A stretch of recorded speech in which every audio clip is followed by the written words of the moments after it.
ko alam ang aking gagawin. Mag-isa ako sa kwarto, di makatayo.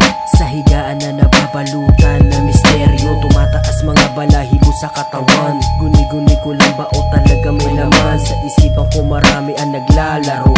Baka naman ako talaga ay nilalaro. Nakayo ko, naglalakad doon sa pinto. Nang biglang may sumipol ako ay napahinto. Teka lang, paglingo ko ay walang katao-tao. Takot na ako masyado at ako ay problemado. Dahan-dahan na lilakad ang paanan. Pakanan ng bawat kilos ng aking nilalakaran. May masilayan ako'y nagkamali. Hindi ko pala bahayan napuntahan ako'y napatili.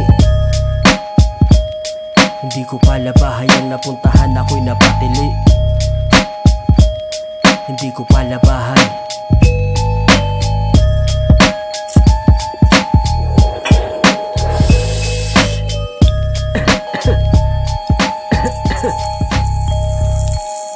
Oh yeah, itutuloy ko to sa pag-uwi.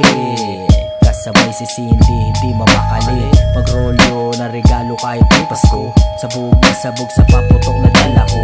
Yeah, chillin' lang maghapon. Walang hassle, sunog lang walang tapon. Sa maghapon tulal at nakalingon. Laptop lang ang tugon para bang nakabaon. Sa sarap, ito ay nilalasap. Sa lakas ng tama ay para bang nasa ulap. Chillin' lang na chillin'. Bawal sa akin talagang nabibitin. Overload sa food trip, hindi mabibitin. Money over pussy, yan ang iisipin.